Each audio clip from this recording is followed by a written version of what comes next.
నమస్తే. ప్రస్తుతం మనతో పాటు సీనియర్ జర్నలిస్ట్ దాము బాలాజీ ఉన్నారు. ఆయనతో మాట్లాడదాం. నమస్తే సార్. నమస్తే సార్, ఆన్లైన్ బెట్టింగ్ యాప్ ప్రమోషన్‌లో ఈ కేసు విధంగా తమన్నాని, కాజల్‌ని అరెస్ట్ చేయబోతున్నారు పాండిచ్చేరి పోలీసులు అని చెప్పేసి అంటున్నారు. అసలు ఈ గొడవ అంటే ఆల్రెడీ మన దగ్గర కూడా నడుస్తుంది. ఇంకా అక్కడ వరకు పాకింది. ఎలా ఉండబోతుంది సార్? బెట్టింగ్ యాప్స్ అనేవి పెద్ద మెనేస్ అంటారు కదా, ఒక పెద్ద బెడదగా తయారైంది. చాలా మంది ఆత్మహత్యలు చేసుకుంటున్నారు బెట్టింగ్ యాప్స్లో. రెండోది క్రిప్టో కరెన్సీ, అంటే బిట్ కాయిన్ అంటే అందరికి అర్థమవుతుంది, బిట్ కాయిన్.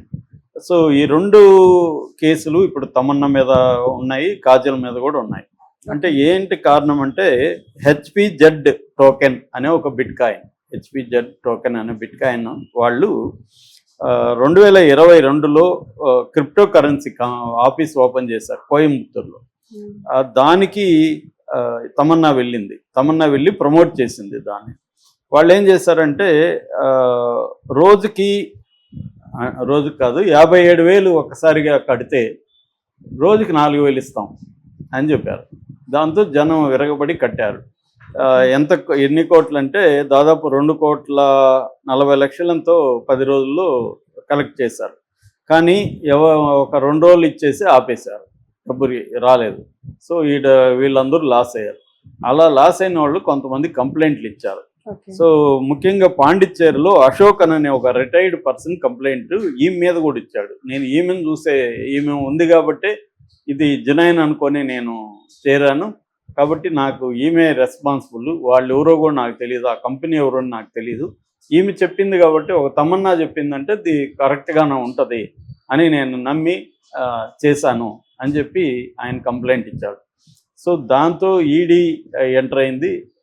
ఈడీ గతంలో కూడా విచారించింది, ఇప్పుడు కూడా విచారించబోతుంది. ఇప్పుడు ఆమెను అరెస్ట్ చేయబోయేది ఈడీ కాదు, పాండిచ్చేరి పోలీసులు. ఎందుకంటే తనకు పాండిచ్చేరిలో కేసు పెట్టాడు కాబట్టి పాండిచ్చేరి పోలీసులు ఈరోజు విచారణకు రమ్మని ఆమెను పిలిచారు. దాంతోపాటు కాజల్ ఏంటంటే ఇదే సంస్థ మన మహాబలిపురంలో ఒక స్టార్ హోటల్లో మీటింగ్ పెడితే దానికి ఆమె వచ్చి దీన్ని స్పాన్సర్ చేసింది కాజల్. మామూలుగా వాళ్ళు ఎందుకు చేస్తారు? పబ్లిక్ని ఇన్ఫ్లుయెన్స్ చేయడానికి. ఇప్పుడు మామూలుగా రియల్ ఎస్టేట్ ఉంటే కూడా ఫలాని చోట ఫలాని హీరో కొన్నాడో, డైరెక్టర్ కొన్నారో ప్లాట్ అని చెప్తారు. మనకి ఎందుకు చెప్తారంటే వాళ్ళు అక్కడ కొన్నారంటే ఇది జునైన్ ఉంటుంది, ఫలాని వాళ్ళు రాజమౌళి ప్లాట్ ఉందని చెప్తారు. మనకి ఒక రాజమౌళి ఉందంటే జునైన్ ఉంటుందేమో అని మనం అనుకుంటాం. వీళ్ళు అందుకనే కొంతమందికి తక్కువ రేట్లకి ఇచ్చేస్తారు అనమాట. 30% రేటుకో ప్లాట్లు ఇచ్చేస్తారు. వీళ్ళు కూడా తక్కువకు వస్తుందని కొనేసుకుంటారు. ఎవరు ఆర్టిస్టులు కావచ్చు, హీరోలు కావచ్చు. ఇదొక స్కామ్ అనమాట. అలాగా ఈమె వెళ్ళి ప్రచారం చేస్తుంది. రెండవది ఫెయిర్ ప్లే బెట్టింగ్ యాప్ అనే దానికి కూడా ఈమె ప్రచారం చేసింది. ఈ ఫెయిర్ ప్లే బెట్టింగ్ యాప్లో గౌహతిలో బిట్ కాయిన్ ఇది బెట్టింగ్ చేయడానికి కోసం మహారాష్ట్రలో కేసు ఉంది, గౌహతిలో కేసు ఉంది. ఈ మీద చాలా కేసులు అయితే ఈ మీదకి వెళ్ళాయి. సో ఇది బేసిక్ అనమాట. అంటే మనం ఈ సందర్భంగా నేను చెప్పాలనుకున్నది ఏమంటే బిట్ కాయిన్ బెట్టింగ్ యాప్ల గురించి అందరికి తెలిసే చేస్తారనుకోండి. బిట్ కాయిన్ మీద చాలామందికి అసలు క్రిప్టో కరెన్సీ కానీ బిట్ కాయిన్ కానీ ఇండియాలో లీగలా, దాన్ని మనం కొనడం వల్ల ఉపయోగం ఉందా అనేది చాలామందికి తెలియదు. నేను కూడా పర్సనల్గా చాలామంది ఫ్రెండ్స్ని చూస్తున్నాను, మనకి చెప్పరు, రహస్యంగా పెట్టుకుంటారు. ఎప్పుడూ అనుకోకుండా లీక్ అయినప్పుడు అవునవును చేస్తున్నాను అని చెప్తారు. ఎందుకంటే వాళ్ళకి భయం అనమాట, చెప్తే వీళ్ళు తిడతారేమో అని. అందుకని రహస్యంగా ఎవడో చెప్పుంటాడో వాళ్ళ ఫ్రెండ్ పెడుతున్నా అని. యాక్చువల్గా బిట్ కాయిన్ అనేది 2008 ఫైనాన్షియల్ క్రైసిస్ వరల్డ్ వైడ్ వచ్చిన తర్వాత, సబ్ప్రైమ్ క్రైసిస్ అంటారు అమెరికాలో, అది వచ్చిన తర్వాత స్టార్ట్ అయింది. 2009లో జపాన్లో సతోషి నకామోటో, ఆ వ్యక్తి పేరా సంస్థ పేరు అనేది ఎవరికి తెలియదు, ఆ పేరుతో బిట్ కాయిన్ మీద ఫస్ట్ బయటకు వచ్చింది బిట్ కాయిన్ అనే కాన్సెప్ట్. అక్కడి నుంచి 2012 నాటికి ప్రపంచవ్యాప్తంగా బిట్ కాయిన్ అనేది వ్యాపించింది. ఇండియాలో కూడా 2012 నుంచి 2017 లోపల చాలా క్రిప్టో కరెన్సీలు, బిట్ కాయిన్స్ ఇవన్నీ బయటకు వచ్చాయన్నమాట. అయితే ఇప్పుడు దీని మీద గవర్నమెంట్ కూడా ముందు నుంచి దీన్ని బ్యాన్ చేయాలనుకున్నది. చాలా దేశాల్లో, దాదాపు 10 కంట్రీస్లో, చైనా, పాకిస్తాను, సౌదీ అరేబియా ఇలాంటి దేశాల్లో ఇప్పుడు కూడా క్రిప్టో కరెన్సీ బ్యాన్ అనమాట. కానీ అమెరికా లాంటి దేశాలు దీన్ని బాగా ఎంకరేజ్ చేస్తారు. ముఖ్యంగా ట్రంప్ విపరీతంగా ఎంకరేజ్ చేస్తున్నాడు. ట్రంప్ వచ్చినాక విపరీతంగా అది రైజ్ అయింది కూడా. సో మన దేశంలో కూడా దాదాపు $1,00,000 పైన బిట్కాయిన్ క్రిప్టో కరెన్సీలో పెట్టుబడులు పెడుతున్నారు. ఎందుకంటే మన దేశంలో ఏమైందంటే COVID-19 తర్వాత విపరీతంగా డిమాట్ అకౌంట్స్ పెరిగాయి. దాదాపు ఇప్పటికీ 16 కోట్ల డిమాట్స్ అకౌంట్స్ ఉన్నాయి. బ్యాంక్ అకౌంట్స్ అయితే 300 కోట్ల బ్యాంక్ అకౌంట్స్ ఉన్నాయి. అంటే ముఖ్యంగా 3 అంశాలు మోడర్న్ దీంట్లో ఈ స్టాక్ మార్కెట్లోకి జనం రావడానికి ఉపయోగపడ్డాయి. ఒకటి ఆధార్ ఏంటంటే లీగల్ ఐడెంటిటీ కార్డు ఆధార్ అనేది. రెండవది జనధన్ అకౌంట్స్, ఇవి ఎకనామిక్ ఐడెంటిటీ ఇచ్చింది. మూడవది mobile phone, smart phone, detail identity. So legal identity, economic identity, detail identity 3. దీన్ని జామ్ ట్రినిటీ అంటారు. జామ్ ట్రినిటీ అంటే జే అంటే జనధన్ అకౌంట్స్, ఏ అంటే ఆధారు, ఎం అంటే మొబైల్. ఈ 3 కలిసి ఏమైందంటే ముఖ్యంగా స్త్రీలు పెద్ద ఎత్తున ఇవాళ చూస్తే బ్యాంక్ అకౌంట్స్లో స్త్రీలు ఎక్కువ ఉన్నాయి ఇండియాలో. స్త్రీలు పెద్ద ఎత్తున రావడం, స్త్రీలు ఎకనామీలోకి రావడం, ఇది పాజిటివ్ అంశాలు కూడా చాలా వచ్చాయి దీనివల్ల. ఎందుకంటే స్త్రీలకి ఎంప్లాయ్మెంట్ పెరిగింది, స్త్రీలు ఇండిపెండెంట్గా చిన్న చిన్న వ్యాపారాలు చేసుకోవడం ఇవన్నీ కూడా పెరిగాయి, లైవ్లీహుడ్లు పెరిగాయి. అంతవరకు బాగానే ఉంది. కానీ వీళ్ళే కొంత డబ్బులు సరిపోవట్లేదు, మనం ఏదన్నా చేసి దీన్ని పెంచాలనే దీంతో ఎక్కువ భాగం క్రిప్టో కరెన్సీలకి స్త్రీలే ఎంటర్ అవుతున్నారు. హౌస్ వైఫ్స్ వీళ్ళకి ఎందుకంటే వీళ్ళకి స్టడీ చేసే అంత నాలెడ్జ్ కానీ దీని పట్ల ఉండదు. ఎవరో చెప్తారు, friend of the friend something, ఆమె చేసిందంట ₹1,00,000 పెట్టిందంట, డైలీ ఎంత వస్తుంది ఇన్కమ్ అని. సో వీళ్ళు ఏం చేస్తున్నారంటే బ్యాంకుల్లో వీళ్ళకి అకౌంట్స్ అవన్నీ ఉన్నాయి కాబట్టి బ్యాంకుల్లో పర్సనల్ లోన్ ఎలాగో ప్రైవేటు బ్యాంకులు పిలిచిస్తుంటాయి కాబట్టి వీళ్ళ దగ్గర బ్యాంకు లోన్లు తీసుకోవడం లేదా అప్పులు తీసుకోవడం, క్రిప్టో కరెన్సీలో పెట్టడం. యాక్చువల్గా ఏంటంటే క్రిప్టో కరెన్సీని ఇండియా లీగల్గా గుర్తించిందా లేదా అనే కన్ఫ్యూజన్ అయితే ఇప్పటికీ ఉంది. కానీ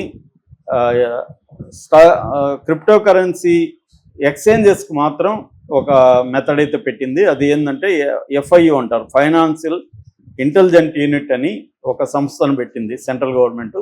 ఈ సంస్థలో నమోదు చేసుకుంటే ఎక్స్చేంజ్ పెట్టుకోవచ్చు అనమాట. క్రిప్టో కరెన్సీ ఎక్స్చేంజ్ అనేది పెట్టుకోవచ్చు. అలాంటి ఎక్స్చేంజ్లు ఇప్పుడు ఇండియాలో చాలా ఉన్నాయి. కాయిన్ బేస్ అని ఒకటి ఉంది, తర్వాత బినాన్స్ అని ఉంది, క్రేకన్ ఉంది, కుకాయిన్ ఉంది, బిట్ బేస్ ఉంది, వజీర్ ఎక్స్ ఉంది. ఇవన్నీ కూడా క్రిప్టో కరెన్సీ ఎక్స్చేంజెస్. మనకి ఎట్లాగైతే సెన్సెక్స్, నిఫ్టీ ఉన్నాయో అలాగే క్రిప్టో కరెన్సీకి కూడా సపరేట్ ఎక్స్చేంజెస్ ఉన్నాయి. అవి ఇక్కడ నమోదు చేసుకోవాలి. నమోదు చేసుకున్నాక మనం దాంట్లో ఇండివిజువల్గా మనం నమోదు చేసుకోవచ్చు. మామూలుగానే వేరే చోట ఎట్లయితే అలాగే ఇక్కడ కూడా, అంటే డిమాట్ అకౌంట్ ఉండాలి, KYC ఉండాలి, ఆధార్ కార్డు, PAN ఇవన్నీ ఇస్తే మనం కూడా దాంట్లో నమోదు చేసుకోవచ్చు. అయితే దీన్ని RBI బ్యాన్ చేస్తుంది చాలా కాలం, రిజర్వ్ బ్యాంక్ ఆఫ్ ఇండియా. కానీ సుప్రీంకోర్టు దీనికి పర్మిషన్ ఇచ్చేసింది. సో అందువల్ల క్రిప్టో కరెన్సీ వాళ్ళు బ్యాన్ లేదు. కాకపోతే ఏంటంటే 2022లో ఒక చట్టం బిల్లు తీసుకురావాలని బిల్లు ప్రవేశపెట్టింది, కానీ అది చట్టం కాలేదు. అదేంటంటే cryptocurrency and regularisation of official digital currency bill 2021. ఈ బిల్ ఇంకా అట్లాగే పెండింగ్లో ఉంది. అయితే ఇప్పుడు దీన్ని డిస్కరేజ్ చేయడం కోసం, క్రిప్టో కరెన్సీని డిస్కరేజ్ చేయడం కోసం సెంట్రల్ గవర్నమెంట్ ఏం చేస్తుందంటే ట్యాక్స్ 30% పెట్టింది వీటి మీద. వర్చువల్ డిజిటల్ అసెట్స్ అంటారు వీటిని. దాని కింద 30% ట్యాక్స్ ప్లస్ 1% TDS కూడా పెట్టింది అనమాట. సో ఎందుకంటే డిస్కరేజ్ చేయాలని. కానీ వీళ్ళు ఎవరు డిస్కరేజ్ అవ్వట్లేదు.